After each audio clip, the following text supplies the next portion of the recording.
Afternoon, Tim. How you doing? Hello, Sheba. I'm well. How are you? I'm very good. We're talking today about a topic which usually surfaces in January. For some reason, seems statistically that January is when inquiries around divorce with legal practitioners spikes drastically. Mm. And so make of that what you will. But often the most common cited reason for divorce are fights and conflicts around money and Mhm. finances. So since we've had the festive period of cheer, we're moving on into January with rather gloomy topic of divorce. But nonetheless, I think it's an interesting one to unpack. So Mhm. what are we going to be looking at or uncovering today? Well, whether you're in a relationship or not in a relationship, or married or single, or in the process of divorcing, I think the takeaway from today is to notice, or my suggestion, money or arguments are not a cause of divorce. Rather, our conflicts and arguments about money are a reflection of conflicts in the relationship, and particularly how we all struggle to deal with people who are different to us.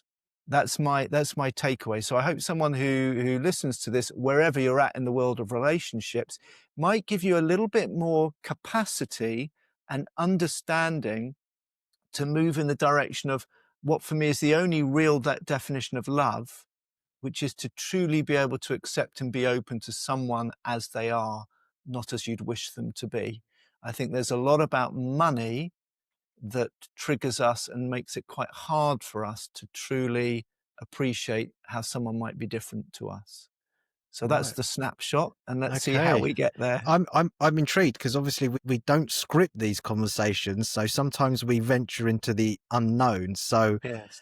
it always has sort of appeared to me that, well, of course, it's money behaviors, or this Mm. person's doing this and that person's doing that, and they react, etc. But what we're saying at the heart of it's the fundamental differences between people and maybe a lack of acceptance of the other. And this is all being thrown and projected onto money, just like we've experienced on the podcast with other human qualities. We're sort of projecting onto money, and sort of something similar is happening in this Well, sort of. let's try that Right. lens and see where we go. And actually, the starting point I want to say is, again, regular listeners will know a key component of this work is we say whatever qualities we attribute to money, be they positive or negative, are never in the money. So I may think that with money comes power or success or fun, or it's not in the money. These are my qualities, but I may be chasing them because I'm not in touch with them. Mm. And similarly, so-called negative qualities, money is evil or to do with being greedy or exploitative. No, money just sits there. These qualities are human qualities. So this Mm. is the idea of projection. And there's something about money that we're describing through this whole podcast that kind of gets very actively entangled with these human qualities that we find kind of hard to Mm. connect within ourselves. Now, the very first thing we've touched on in this podcast just now is rows about money are a cause of divorce. It can't be true. The cause of divorce is one or other partner deciding to get divorced. That's what creates a divorce. Everything else is stuff that happens. And this might seem either pedantic or a bit strange, but what we say with money is no, the power is in the human. The fun is in the human. The success is in you. The exploitative quality is in you. These are human qualities. Money doesn't exploit people, humans do.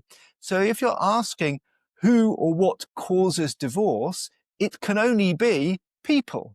Now, there may Yeah. be all sorts of Yeah. stuff going on around the people, but it's the people who, in the end, make the decisions and choose. It can't be anything else.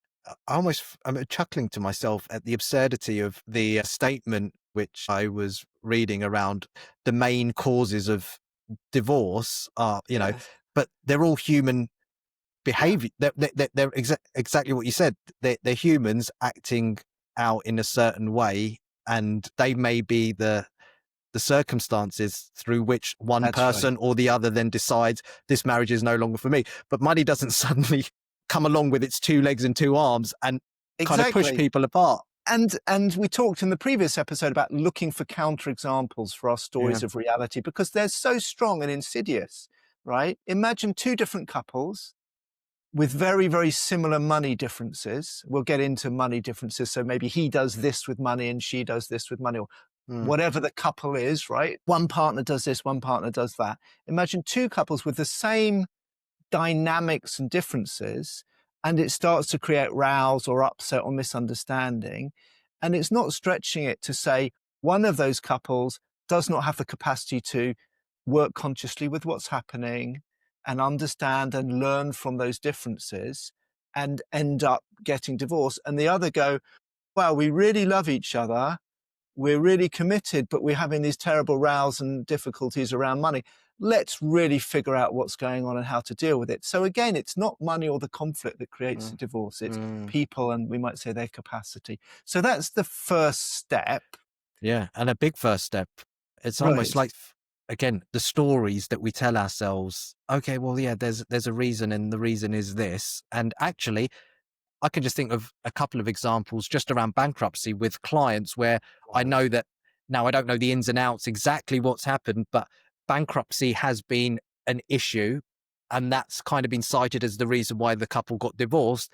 And I had a couple in the other day, and I didn't even know that he'd been made bankrupt, and they're still together and married, although it appears that they've had some financial boundaries that have been drawn as a result of that, but they're still happily married and they're living out their Right. retirement. So that in itself just kind of like has bowled me a bit of a googly, as I like to say, that Yes. two similar money sort of situations with the word Yeah. bankruptcy in it. One ended up divorced and the other carried Right. on and worked through it. So Yeah. And so in the end, as with all projections on money, humans cause divorce. And by the way, I also want to say, as someone who's divorced myself, I don't hold an assumption that divorce is a good or bad thing on someone's life path. So there are many, many circumstances that divorce can happen. And of course, probably it's painful, sometimes immensely painful. But in terms of living one's path for each partner and as a couple, because a relationship has its own life path, I'm not enter into this topic with an assumption that divorce is something to be avoided at all costs and staying together is better, because clearly there are couples who are divorced and it can be awful for them. Others, it can be the best thing in a way that yeah, happens at that stage in their life. And there can be couples who stay together and it's great, and couples who stay together and yeah. it's terrible and they don't repair conflict. So I'm neutral on divorce, but our starting point is money or money conflicts doesn't cause divorce. So let's go Right. forth. So let's talk about money differences, because the normal story, the unconscious story is, yes, money causes divorce, or rows about money or not having money causes Mm. divorce. Now, in this work, we can go deeper at what's really going on there. But I wonder, from your experience, you've already Mm. mentioned the situation of bankruptcy and difference, but are there kind of common or repeating patterns you notice where partners are different around money? Because when we talk Yeah. about money conflict, it's often that one partner does this with money and one does this, and then that triggers quite a lot of emotional heat or distress. So do you notice that sort of thing? I do. And I was just sort of like layering these up in my head as you were talking, in terms of almost like a ladder of and I'm going to use the word severity, Yes. and Yes. because if we start, okay, what could cause money differences or conflicts? Yeah. And these are ultimately like behaviors, but they obviously show up in the way that you do money. Yeah. Yes. And so at the very sort of like lowest rung on the ladder, or the base of my pyramid that I've sort of constructed, are like just differences in values around spending. Right. So we've talked about this on the podcast before. There's a great exercise that you can do with your partner and yourself. Now, what are the things that you really enjoy spending your discretionary income on? So like I might say, this isn't true for me, I like to spend my money on fine wine, the most expensive wine, and my partner really doesn't need that and kind of hates that and Yeah, would rather we spend it on hiring a cleaner or something like this. perfect Okay. example. And Right.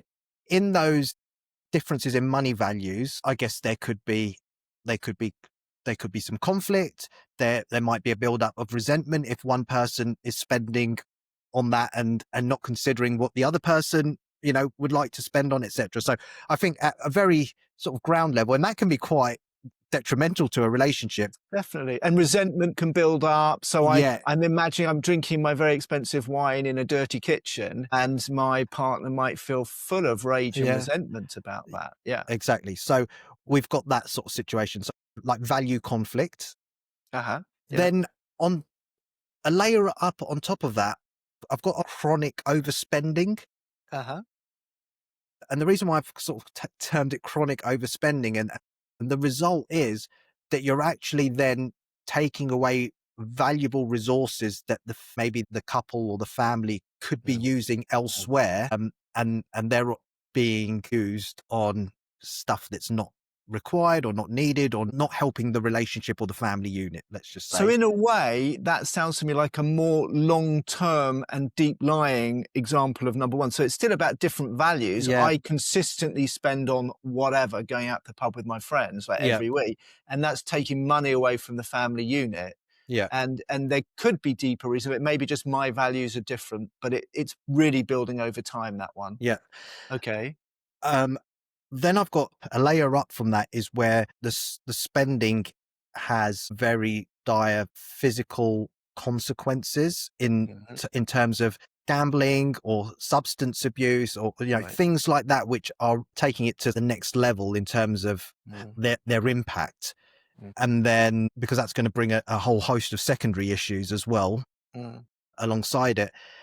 And then on top of that would be, or it could be linked to that, especially when it, becomes excessive spending, uncontrolled, which can lead to debt and basically bankruptcy, losing the home, etc. So You're building it up. talking so far, which may be interesting for you, I don't Yeah, know. You're talking all about spending. I wonder if there might also be conflicts, maybe because, I don't know, my partner never spends and we never have any fun. Or could be. whenever I spend, even though it's, let's inverted commas, seems reasonable, my partner seems penny pinching to me or criticizes or is uptight about my spending. So do you see it that way, or do you see Yeah. more the sort of overspending? Well, I see more in the work that I've done, the complaint or Yes. the friction Yeah. comes from he or she is doing this. Right. And that is usually an overspending. And That's interesting. Yeah. in a few cases, I would say the minority, it's, oh, I wish they would just let up a little, Right. So Yeah. it So could be both it could sides. be both sides. Yeah, but It more was often. more often. And then Interesting. away from the spending, I think it's like then the using of money as a tool of Yeah. control, Yes. Yes. um, and using it to restrict the freedoms of an individual to, So would an example of that be like if I'm earning the money or I control the purse strings in this uh, family and then I limit access to money to someone yeah, else? exactly. Limit access, Okay. decisions around what money gets spent on, etc. Mhm. Whereas we had different values, it's like the values don't even the values don't even come into it really. It's because the person doesn't even have a say, and that's happened quite a lot Mm. previously.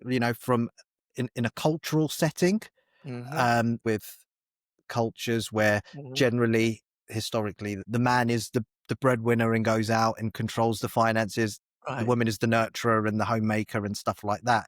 And I've seen situations, and I don't think it's as much this generation now, but definitely my No. parents generation, Mm. I've seen a lot of situations where money really is used as a tool As for a tool of control. control. All right. I'm sure you've got more I think that's it really and put them anyway. on, but let's dive in a bit. So there's two or three main patterns. One is kind of judgments over each other's spending, and it can get more and more severe. So one might just be, I don't like what you spend, or your spending's taking resources away and I don't understand it. And then it could be like you're risking the house because you're gambling. But that's about I'm spending money and you don't like it. And less common, I wish you'd bloody spend more and we could have more fun. So there's kind of money, value, spending, and there's something about power and control. Okay. So if I was having rows about any of these things, or just a slow burning build-up of resentment, and we lack the capacity to deal with either the emotion or the money behaviors, that would be a great example of sooner or later we end up separating in divorce, and we might say, wow, their money behavior was just, we never had any fun. I always felt tense spending money on anything nice. They never wanted to go out. It's not working. Or they wasted all our money, or I couldn't bear to be controlled anymore. Okay. So on the face of it, like we find in individual work, there's something around money that's working or not working individually for our life, or in this case, we say for the life of the couple, for the life of the relationship. Now, what we say in this work is it's never about the money in our own lives as well.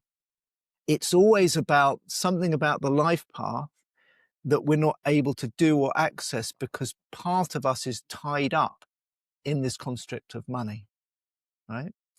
So how does that work in relationship? I feel like this might now become a 2 or 3-parter, but let's try. We'll take a step. I hope people listening follow this. If where we're about to go starts to feel a bit complex, particularly if you're a new listener, because if you're already a kind of a regular listener, you'll be more idea with this idea of projection and how parts of us we don't find easy to access get tied up with money. It gets more complicated in relationship, okay? But let's have a go. I think there's 2 or 3 things going on here. To try and illustrate it, I'm going to very quickly talk us through what many psychologists say about the maturation of any relationship, an intimate relationship. And obviously I'm being simplistic, but there's a lot of psychology and kind of Jungian thought that goes behind what I'm about to make simple. Okay, step 1, you're great, you're perfect. Everything about you is super duper duper. You're the one for me. We are a perfect couple. We're in love. Okay. There's tremendous projection on that because nobody's perfect in that way. No one's a fantasy figure. Everyone has irritating habits and everyone has parts that our parts will find difficult. But to start with, like all super duper, we don't see that and we project all of our own wonderful qualities onto them and it's lovely. And then step 2, sooner or later, the projections start to fall away. We start to realize that this perfect person has irritating habits. Okay, we'll come on to some of those might be either around money or they might reveal themselves to us, particularly through money, because money is an emotive, everyday, everywhere taboo topic that we don't understand, right? But the relational step is going from you are perfect to, ooh, what's going on here? You have some habits. There are some difficulties. We have some conflicts, right? And then what most therapists and psychologists say is then we're into the next stage of the relationship. And at that point, again, sooner or later, there are 2 pathways. If we are not able to, or don't have the capacity to deal with the real differences and process the way in which the way we are different and both kind of immature and not fully perfect people, that brings up different stuff for each of us. If we're not able to process that, deal with that and work with that, or even accept that that's part of any relationship, we will get more and more locked into something that looks like conflict and power struggle. And sooner or later, if we can't find our way out of that, the relationship will need to end. The other option, which I think is harder, is we start to do the real work of love, which is I am going to love you as you actually are, including all that brings up for me and all that triggers for me and all that I might find different, and including letting go of my fantasies that you were in some way the perfect mother or the perfect this or that. I'm actually going to be present to who you are, and as far as I'm able, love and accept you as you are. And that is the pathway to what a lot of people would call real mature relationship, no longer with a fantasy. Okay, that's a snapshot. Is that okay so far? I'm going to talk about how money might come. Yeah. Let's introduce the money. Well, so here's the thing. My beloved perfect other, I start to realize after whatever period there's stuff going on that I find difficult.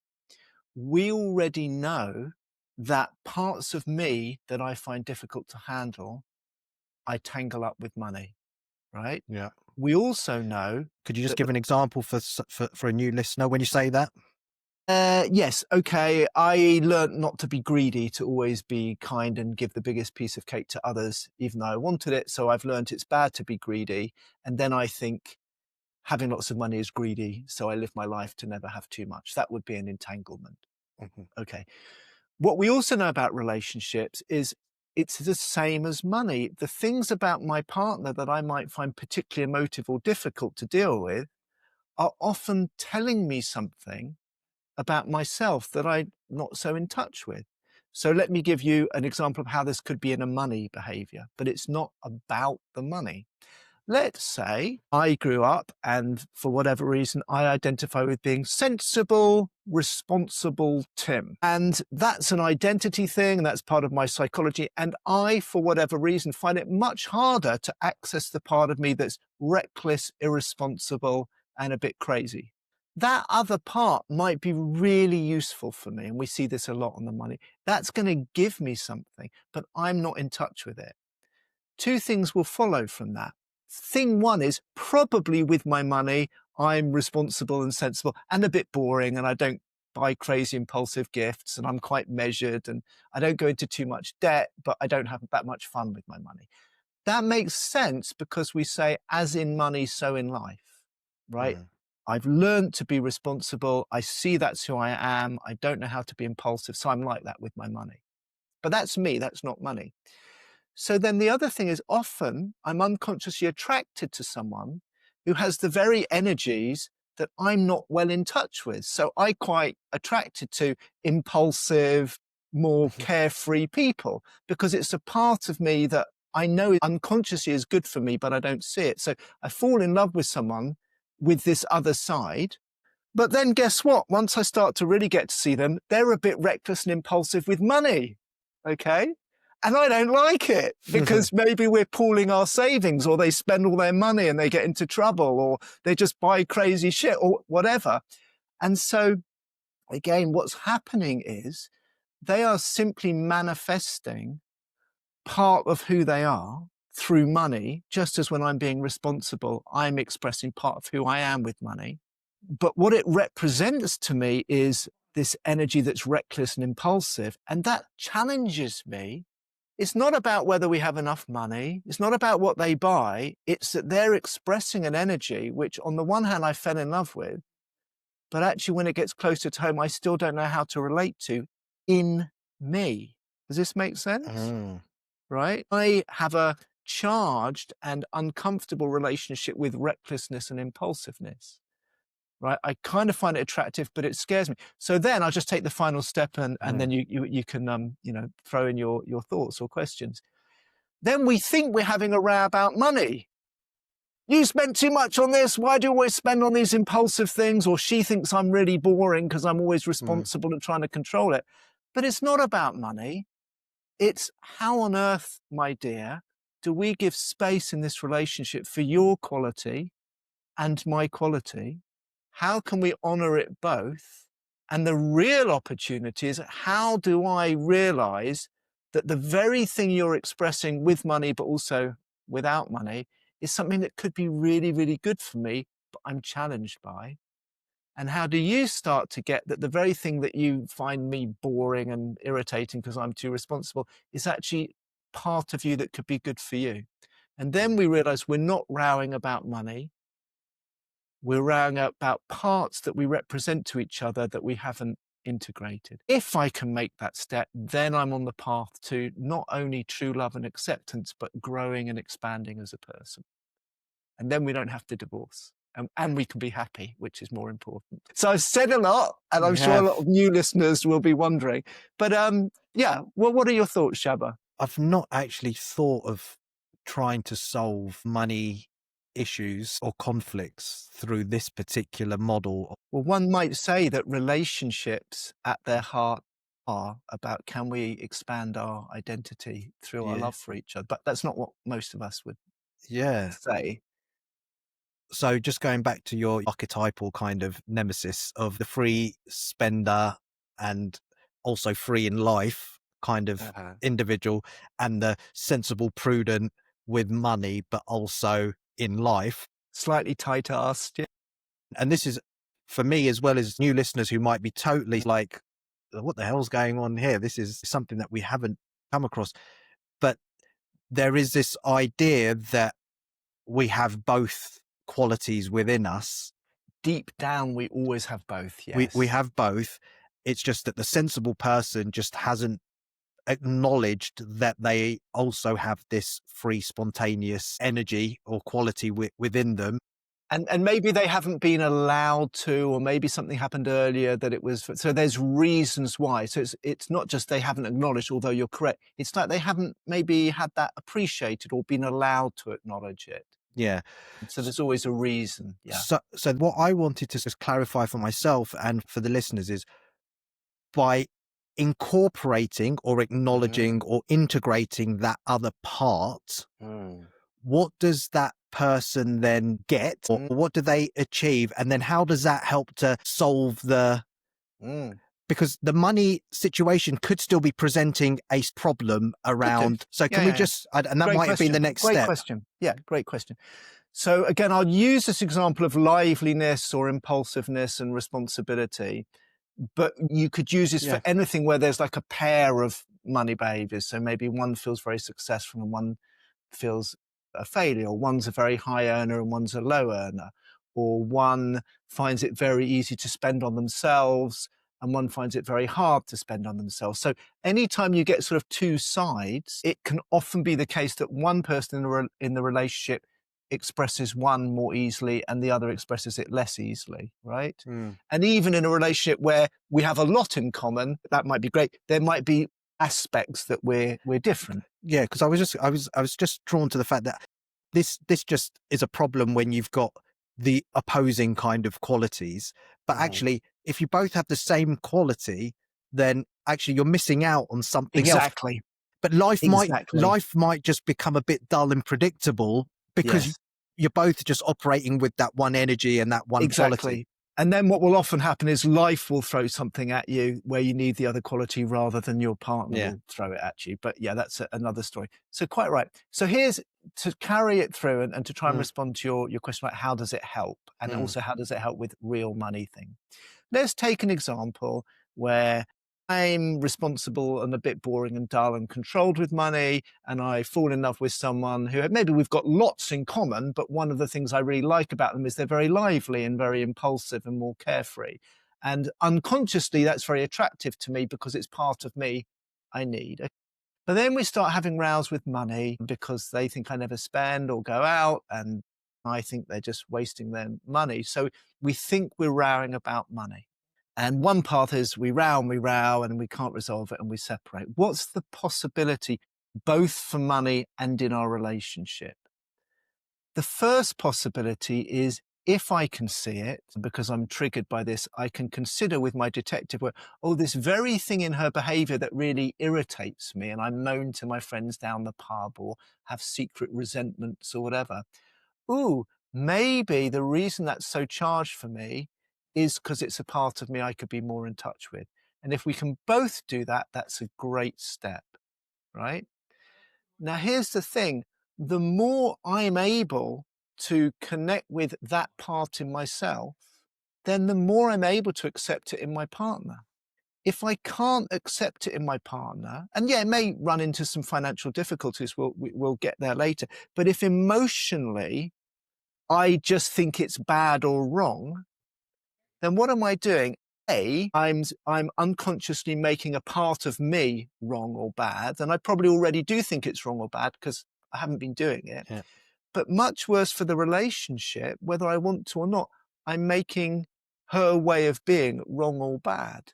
Mm, I'm doing it not because of how she spends money, but because I already think it's wrong and bad to be like that. Now, any time, whether it's money or not, I am unconsciously or otherwise making my dear partner wrong or bad or judging them. That ain't great for love, I was going to say, it doesn't feel right? very supportive. No, no. So there's two levels where this can be good.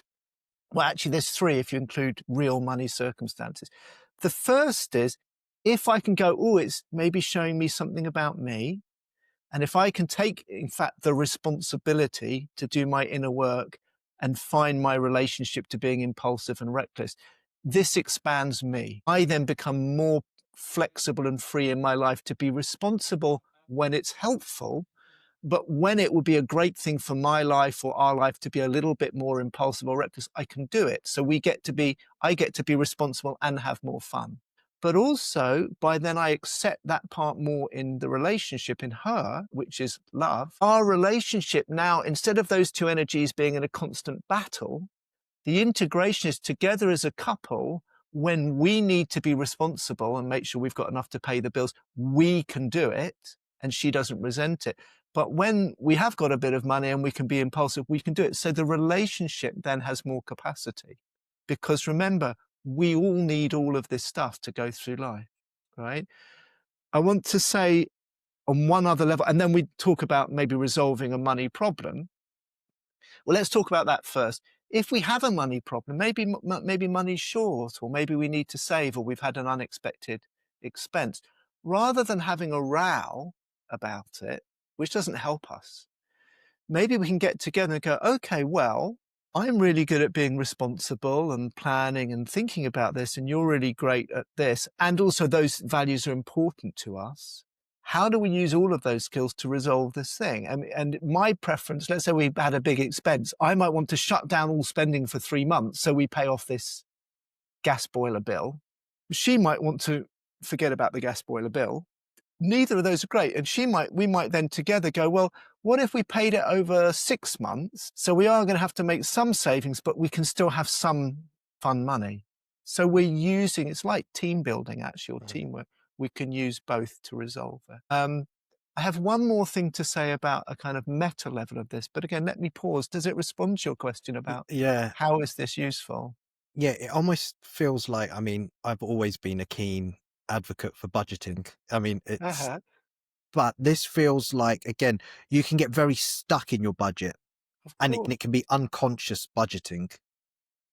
Where you're just budgeting based on a familiar pattern of, this is the way I do it because this is how I am. And And probably a bit of fear as well, if it's yeah, unconscious. but actually a true budget or a spending plan or whatever you want. I mean, even the reframing of a spending plan, for some people might be just so much more liberating, that actually it's the way we spend, like a conscious values based spending plan. If you want to do that, that suddenly like creates some harmony.